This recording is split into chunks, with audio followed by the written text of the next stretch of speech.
In the early days, knowing how to first engage a conversation and turn it into a sale was really hard. It's much easier now, but I remember literally racking my brains over what steps that would lead into a sale.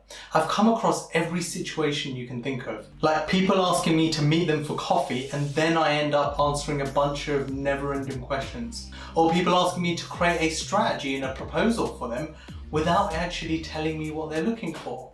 Or people asking me to have multiple calls with them, explaining my strategy and veering on the sides of educating them and their teams. In this video, I'm going to show you what worked for me to get you clients in the first 12 months and what I would have changed. First, subscribe to my channel to learn how to build a bigger business online.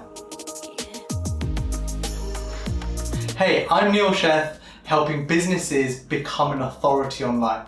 Now, when it comes to the advice I've come across, I've discussed this topic with a number of businesses, and here's some of the things that they've said to me.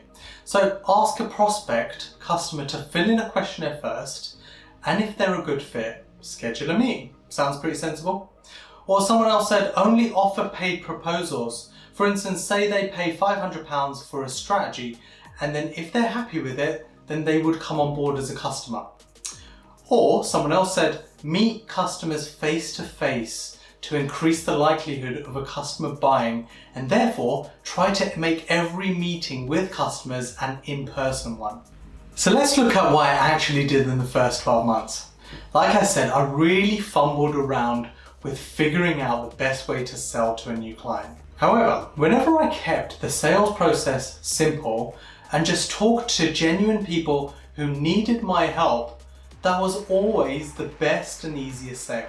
I'm a lot better at reading the situation because I've just done this so many times and just knowing when a customer is a good fit for us. Back when I first started, I would literally go in all in on every single potential client conversation. I'd ask all the questions, understand what they're looking for, and just give them advice on how I can help them in full detail. And in taking this generic approach, I basically ignore some really obvious red flags, like a customer not engaging in the conversation at all, or the client being price focused, or when a client doesn't share any details. I remember even spending hours putting together a 15-page proposal for a customer I had never even spoken to. It's okay to be desperate, but you need to be smart about your time. So, what would I do differently?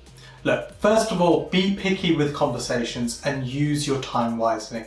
Ask the person to answer a few questions in advance of a meeting to ensure it is a really good fit for you. If someone shares some very little detail with you, that's a red flag. Keep the sales process simple. What's worked for me is arranging an initial call, assuming they're a good fit, and then giving them details on how we could work together briefly. Avoid face-to-face meetings unless there's enough evidence that the quality of the opportunity is really high.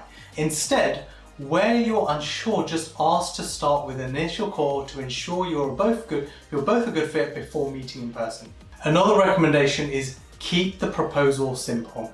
You should be winning based on your relationship and ability to concisely explain how your solution will help the customer meet their goal. The proposal should essentially just be the rubber stamp at the end.